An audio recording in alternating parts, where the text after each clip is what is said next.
Hello नमस्कार दोस्तों, स्वागत है आपका अपने यूट्यूब चैनल विजय की ओर पर। तो आज अपने स्टार्ट करते हैं हिंदी की क्लास। जो हिंदी की क्लास इससे पहले हो चुकी है, अपनी क्रिया का एक पार्ट हो चुका है और आज जो है दूसरा पार्ट करेंगे। तो इससे पहले अपने थोड़ा सा मैं बता दे रहा हूँ कि पिछली क्लास में अपना क्या हुआ था।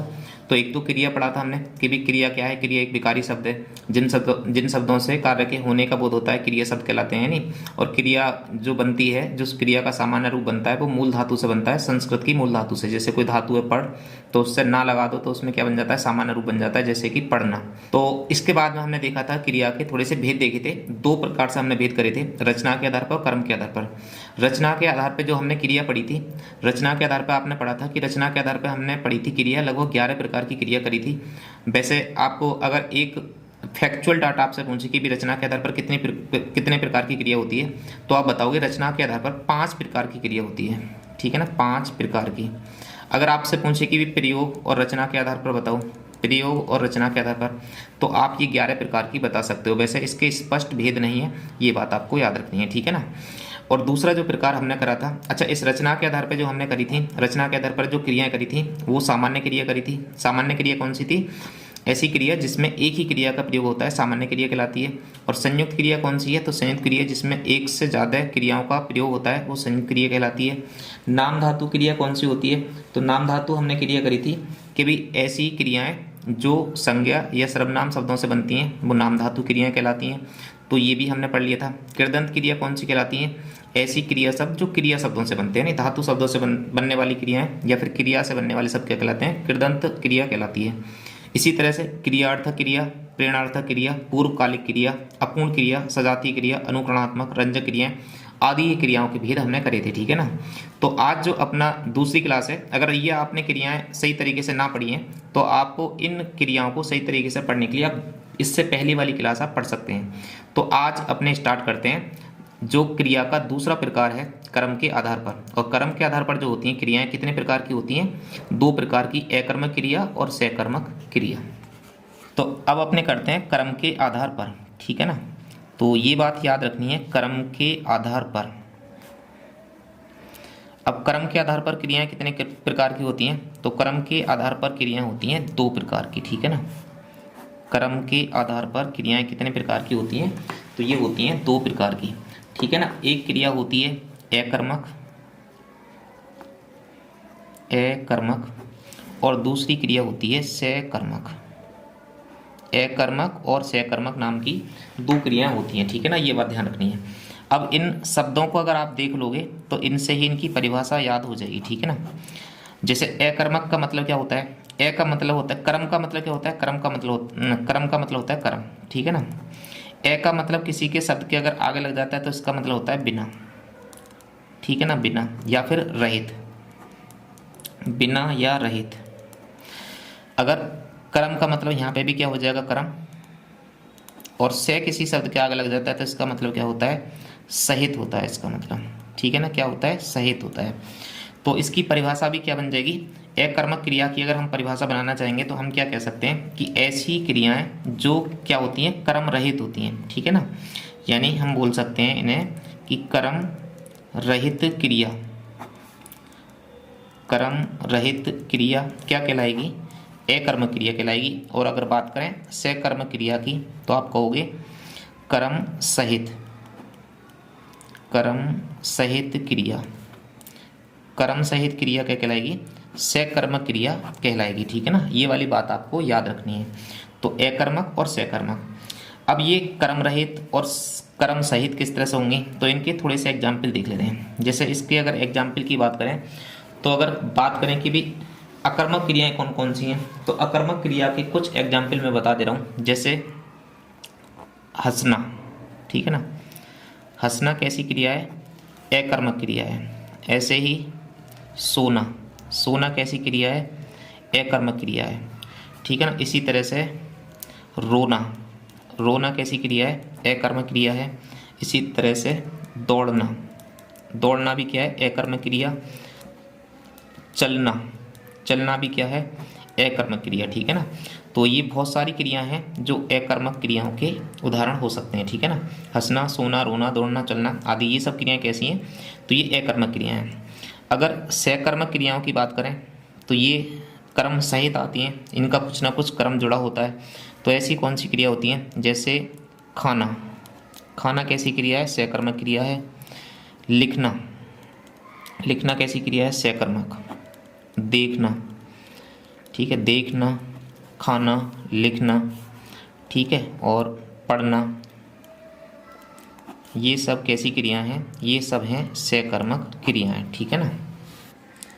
इनसे जो क्वेश्चन बनता है वो इस तरह से बनता है, जैसे मान लो आपको 4 क्रिया दे देगा वाक्य में और पूछ लेगा इनमें कौन सी अकर्मक क्रिया है और कौन सी सकर्मक है।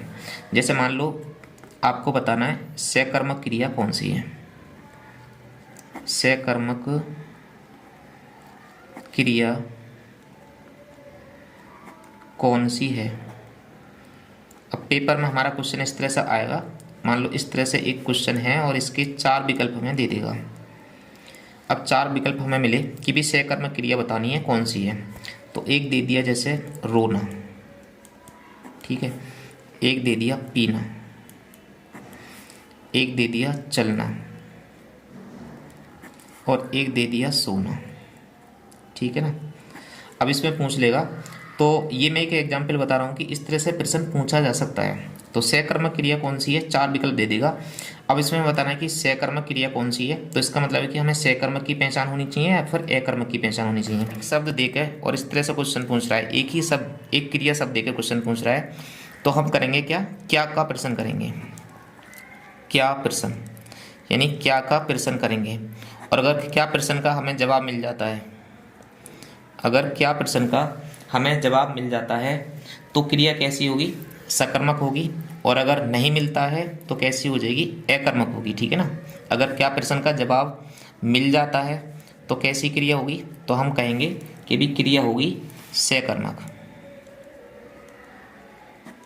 और अगर जवाब नहीं मिलता है तो हम क्या कहेंगे, क्रिया होगी हमारी अकर्मक, ठीक है। चलो अब इसमें देखते हैं करके, जैसे रोना शब्द है, अब इसमें बोलेंगे क्या रोना, तो क्या रोने से कुछ भी जवाब ना मिल पाएगा, तो इसका मतलब है कि क्रिया कैसी हो जाएगी, ये क्रिया हो जाएगी अकर्मक, ठीक है ना। क्रिया कैसी हो जाएगी, अकर्मक।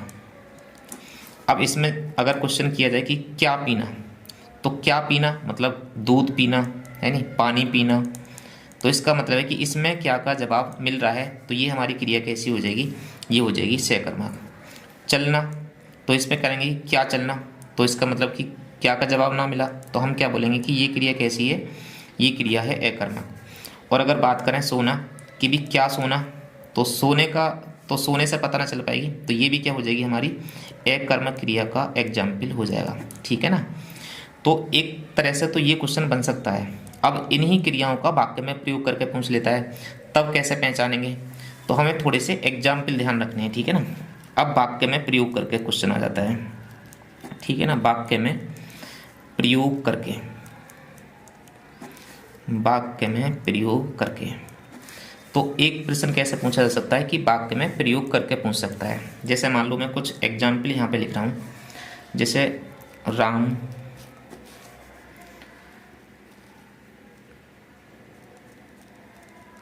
तेज दौड़ रहा है, ठीक है ना, राम तेज दौड़ रहा है। तो अब इस तरह से क्या पूछा है कि भी इस वाक्य में पूछ लेगा कि इस वाक्य में बताओ सकर्मक क्रिया है या फिर अकर्मक क्रिया है, ठीक है ना, सकर्मक क्रिया है या फिर अकर्मक क्रिया है। तो हम अब क्या करेंगे, तो अगर वाक्य में प्रयोग करके पूछता है तो हमें ध्यान रखना है थोड़ी सी बातों का, कि अगर जो क्रिया का फल है, ठीक है ना, अगर कोई वाक्य दे रखा होगा तो उसमें क्रिया होगी, कर्ता होगा और कर्म होगा, है नहीं। तो जैसे ये क्रिया शब्द है दौड़ना, तो हम ये देखेंगे कि क्रिया का फल किस पे पड़ रहा है, ठीक है ना, फल किस पे पड़ रहा है। तो दौड़ने का अगर जो फल पड़ेगा वो किस पे पड़ेगा, वो पड़ेगा कर्ता पे, ठीक है ना। तो दौड़ना कैसी क्रिया हो जाएगी, जब फल कर्ता पे पड़े तो क्रिया हो जाएगी हमारी अकर्मक। और अगर फल कर्म पे पड़े तो कर्म, तो कैसी हो जाएगी, सकर्मक क्रिया हो जाएगी। तो ये थोड़ी सी बात ध्यान रखनी है। तो यहाँ पे दौड़ रहा है, इस वाक्य में किस तरह की प्रक्रिया हुई है, तो इस वाक्य राम तेज दौड़ रहा है, इसमें किस प्रकार की क्रिया है, तो हम बताएंगे इसमें अकर्मक क्रिया का उदाहरण है, सकर्मक क्रिया यहाँ पे नहीं है, ठीक है ना, ध्यान रखना है। जैसे राम तेज दौड़ रहा है, अब इसमें आप कहोगे कि भाई ये क्या शब्द है, तेज क्या है, तो हम क्या करेंगे, क्या का क्वेश्चन करेंगे। तो अगर हमने क्या का क्वेश्चन करा तो देखो क्या, अगर कर्म होगा तो क्या से निकल आएगा। तो अगर हमने क्वेश्चन करा कि राम क्या दौड़ रहा है, तो राम क्या दौड़ रहा है, तो इससे अटपटा क्वेश्चन हो जाएगा, क्या का जवाब ना मिल पाएगा। इसका मतलब कर्म अगर होता तो हमें क्या का जवाब मिल जाता, तो इसका मतलब यहाँ पे कर्म ना है। अब आप कहोगे तेज बताओ फिर क्या है, कर्म नहीं है तो ये तेज जो शब्द है वो इस क्रिया की क्या बता रहा है, विशेषता बता रहा है। तो ये तेज शब्द क्या हो जाएगा, ये हो जाएगा क्रिया विशेषण। ठीक है ना, क्या शब्द हो जाएगा, ये क्रिया विशेषण, यानी क्रिया विशेषण शब्द है। ये जो तेज शब्द है ये कर्म नहीं है। ठीक है ना, ये बात ध्यान रखनी है। तो इस तरह से पहचानना है। तो अकर्मक सकर्मक को जो हमें पहचानना है, एक पहचान क्या याद रखनी है, अगर कोई अकर्मक क्रिया होगी, ठीक है, ये थोड़ी सी पहचान आपको और याद रखनी है। अगर अकर्मक क्रिया का वाक्य है, ठीक है ना, अकर्मक क्रिया का वाक्य है, तो इसका मतलब है कि जो क्रिया का फल होगा, क्रिया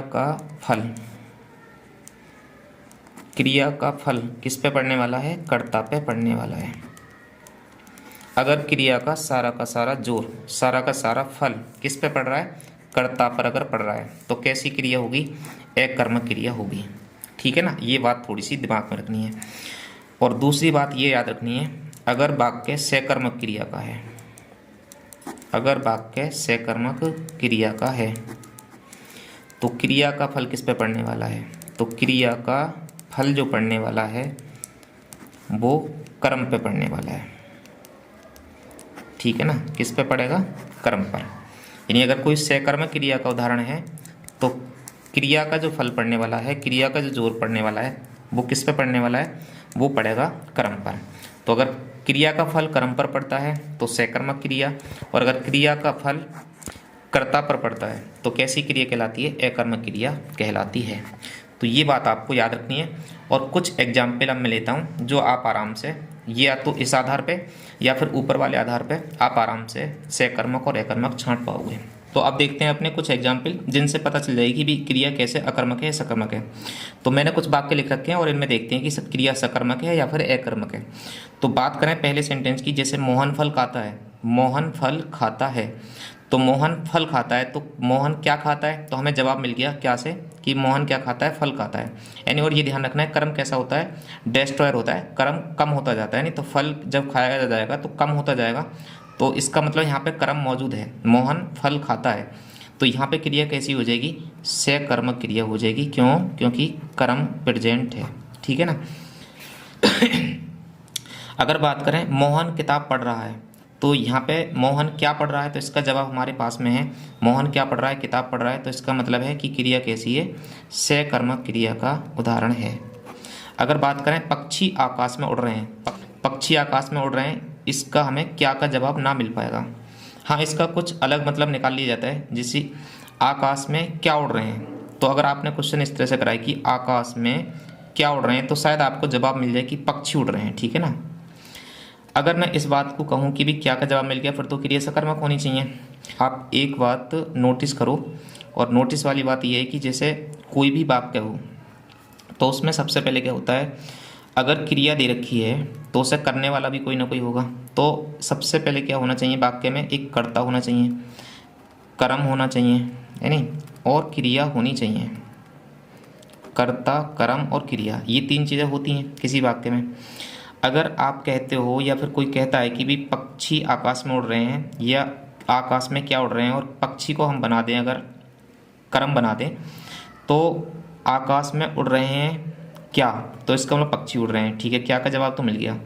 लेकिन अगर बात करें कि उड़ने की, तो उड़ना क्या है, तो आप कहोगे सीधा सीधा उड़ना तो है क्रिया। तो अगर उड़ना क्रिया हो गया, अब बचा आकाश, तो क्या उड़ने का काम करता कौन है, उड़ने का काम क्या आकाश कर लेगा, तो उड़ने का काम तो आकाश ना करेगा।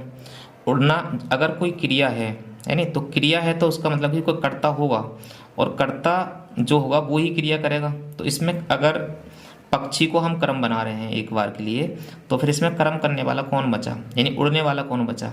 तो सबसे पहले हमें क्या ध्यान रखना है कि क्रिया का फल किस पे पड़ रहा है, इस बात पे ध्यान रखना है। तो क्रिया का फल या क्रिया का जोर किस पर आ रहा है, तो उड़ने का फल किस पे पड़ेगा, उड़ेगा कौन, तो उड़ेगा कौन, पक्षी। या उड़ने का फल किस पे पड़ेगा, पक्षी पे पड़ेगा, ठीक है ना। उड़ने का जोर किस पे आएगा, पक्षी पर आएगा। तो इस तरह से पक्षी आकाश में उड़ रहे हैं। आकाश जो है ये ध्यान रखना है, अधिकरण कारक का प्रयोग है यहाँ पे, कर्म नहीं है, ये ध्यान रखना है। आकाश में क्या है, अधिकरण कारक है, इस वजह से आकाश को हम कर्ता ना बना सकते, ये क्या हो जाएगा, अधिकरण कारक हो जाएगा। और अगर ये अधिकरण कारक है तो फिर पक्षी क्या हो जाएंगे, कर्ता हो जाएंगे। और उड़ने का फल किस पे पड़ रहा है, पक्षी पे पड़ रहा है, तो यहाँ पे हमारी क्रिया कौन सी हो जाएगी, तो क्रिया हो जाएगी हमारी अकर्मक, ठीक है ना। शायद ये बात अब समझ में आ गई होगी। पक्षी आकाश में उड़ रहे हैं तो आकाश यहाँ पे कर्मना है या पक्षी कर्मना है। यहाँ पे उड़ने का फल किस पे पड़ रहा है, हमें ये देखना है, तो कर्ता पे फल पड़ रहा है। और जब कर्ता पे फल पड़ रहा है क्रिया का, तो क्रिया अकर्मक हमारी हो जाएगी, ठीक है ना। इसी तरह से देखो ये वाला वाक्य देखो, गौरव तेज दौड़ रहा है। तो अगर गौरव तेज दौड़ रहा है तो आप ये सोचो कि दौड़ने का फल किस पे पड़ेगा, दौड़ने का काम करेगा कौन, कर्ता करेगा। और दौड़ने का फल किस पे पड़ेगा, गौरव पे पड़ेगा। अगर दौड़ रहा है तो दौड़ेगा कौन, गौरव, थकेगा कौन, गौरव। तो इसका मतलब क्रिया का फल किस पे पड़ा, गौरव पे। तो इसका मतलब है कि यहाँ पे क्रिया का फल कर्ता पर पड़ रहा है, तो क्रिया कैसी हो जाएगी, अकर्मक क्रिया हो जाएगी, ठीक है ना। तो इस वाक्य में कैसी हो जाएगी, अकर्मक क्रिया। और बात करें अगर ये तेज शब्द की भी, तेज शब्द क्या है, तो तेज फिर से क्या याद रखना है, तेज है हमारा क्रिया विशेषण, क्योंकि क्रिया की विशेषता बता रहा है।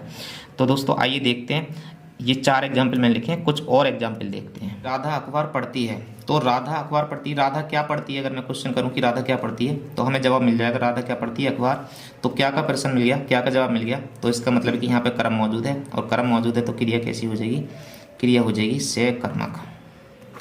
इसी तरह से दीपक तेज चिल्ला रहा है, तो चिल्लाने का फल किस पे पड़ेगा, तो चिल्लाने का फल पड़ेगा दीपक पे, यानी चिल्लाने का फर्क किस पे पड़ेगा, दीपक पे। तो इस वाक्य में कैसी क्रिया हो जाएगी, अकर्मक क्रिया हो जाएगी, ठीक है ना, अकर्मक। वह पतंग उड़ा रहा है, वह क्या उड़ा रहा है, पतंग उड़ा रहा है। तो इसका मतलब क्या का जवाब हमारे पास में है, तो क्रिया कैसी हो जाएगी, सकर्मक, क्योंकि कर्म हमारा प्रेजेंट है।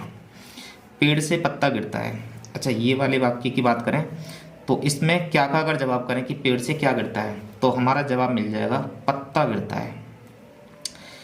तो ये भी थोड़ा सा अपवाद वाला क्वेश्चन, अपवाद वाला एग्जाम्पल हो जाएगा।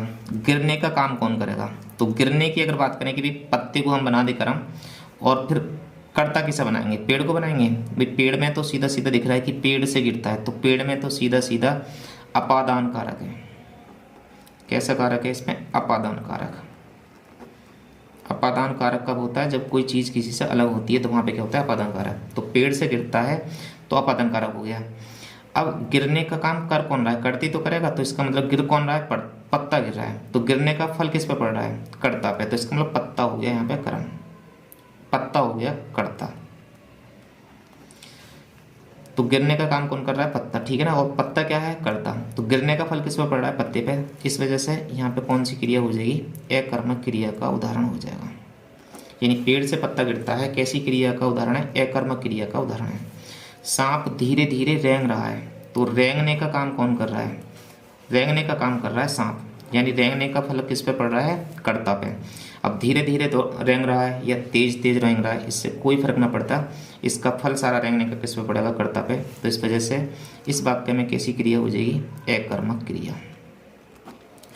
अगर बात करें 10वें वाक्य की, वे फिल्म देख रहे हैं, तो वो क्या देख रहे हैं, फिल्म देख रहे हैं नहीं, तो इसमें तो सीधा सीधा क्या है, सकर्मक क्रिया। इसी तरह से श्याम उपन्यास पढ़ रहा है, श्याम क्या पढ़ रहा है, तो श्याम उपन्यास पढ़ रहा है नहीं, तो यहाँ पे भी क्या हो जाएगी, सकर्मक क्रिया। क्यों, क्योंकि यहाँ पे कर्म प्रेजेंट है, ठीक है। अगर इसी तरह से बात करें कि वह सेब खा रहा है, वह सेब खा रहा है, तो इसमें हम अगर क्या का जवाब करें कि वह क्या खा रहा है, तो हमें जवाब मिल जाएगा सेब, सेब कर्म है, तो क्रिया कैसी हो जाएगी, सकर्मक क्रिया, ठीक है ना। सीता दूध पी रही है, सीता क्या पी रही है, तो दूध पी रही है, तो इसका मतलब क्या का जवाब है हमारे पास में, किस तरह का एग्जाम्पल है, सकर्मक क्रिया का। बच्चा रो रहा है, अब इसमें तो कर्म है ही ना, भाई करता है बच्चा और रो रहा है क्रिया है, तो सीधा सीधा रोने का फल किस पे पड़ेगा, बच्चे पे। तो कैसी क्रिया हो जाएगी, अकर्मक क्रिया। तो ये वाक्य हो जाएगा हमारा अकर्मक क्रिया का। इसी तरह से अगर बात करें, वह सड़क पर दौड़ रहा है, वह सड़क पर दौड़ रहा है, तो इसका मतलब है कि दौड़ना, दौड़ने का फल किस पे पड़ेगा, तो दौड़ने का फल पड़ेगा वह पे, ठीक है ना, यानी वह दौड़ रहा है। तो अगर वह दौड़ रहा है सड़क पर, तो सड़क पे थोड़ा ही कुछ फल पड़ने वाला है दौड़ने का, तो दौड़ने का फल किस पर पड़ेगा, उस पे, यानी वह दौड़ रहा है। तो जब कर्ता पे इसका फल पड़ रहा है तो यहाँ पे कौन सी क्रिया हो जाएगी, अकर्मक क्रिया हो जाएगी। ठीक है ना, कैसी क्रिया हो जाएगी, अकर्मक क्रिया हो जाएगी।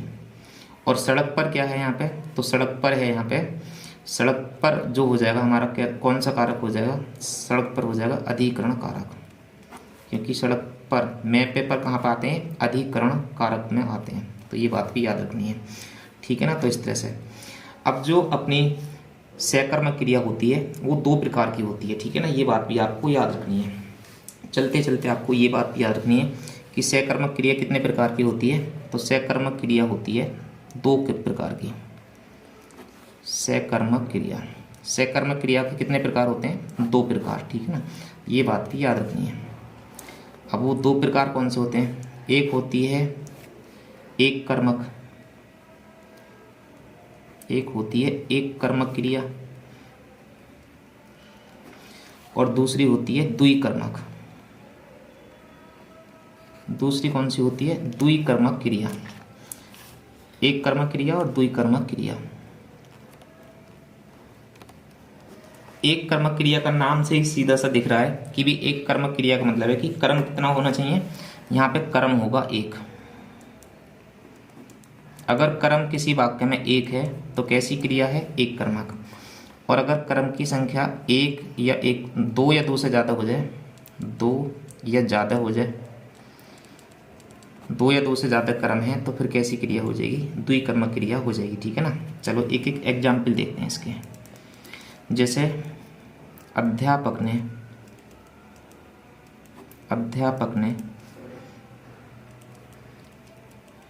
छात्रों को पढ़ाया। अध्यापक ने छात्रों को पढ़ाया। अब इस वाक्य में अगर बात करें कि कितने कर्म है, तो यहाँ पे छात्रों को पढ़ाया, तो एक ही कर्म है यहाँ पे। ठीक है, एक ही कर्म है। और अगर एक कर्म है तो इस वाक्य में कैसी क्रिया हो जाएगी, हमारी एक कर्म क्रिया हो जाएगी। अगर किसी वाक्य में 2 कर्म हो जाए तो फिर द्विकर्म क्रिया हो जाएगी। जैसे इसी वाक्य को अगर थोड़ा सा मॉडिफाइड करें तो इसको हम ऐसे लिख सकते हैं, अध्यापक ने छात्रों को हिंदी पढ़ाई। ठीक है ना, अध्यापक ने छात्रों को हिंदी पढ़ाई। तो इसमें कितने कर्म हो गए, अध्यापक तो हो गया कर्ता। ठीक है ना, अध्यापक क्या हो गया, कर्ता।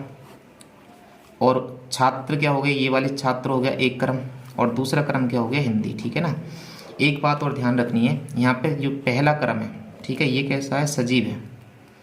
ये पहला कर्म क्या है, सजीव है। और जो दूसरा कर्म है वो कैसा है, निर्जीव है। ठीक है ना, दूसरा कर्म क्या है, निर्जीव है। तो एक बात याद रखनी है कि जो पहला कर्म होगा सजीव, इसके बाद में को का प्रयोग करेंगे, और अगर निर्जीव कर्म है तो उसके बाद में को का प्रयोग ना करा जाता है। ठीक है ना, ये बात भी आपको याद रखनी है। तो ये बात आपको समझ में आ जाएगी आराम से कि भाई अगर एक कर्म है तो एक कर्मक क्रिया, और अगर 2 कर्म दिए हैं तो द्विकर्मक क्रिया हो जाएगी। तो दोस्तों ये है एकर्मक और सकर्मक क्रिया की जो क्लास है आपको समझ में आ गई होगी। एकर्मक और सकर्मक क्रियाएं आपको आराम से समझ में आ गई होंगी।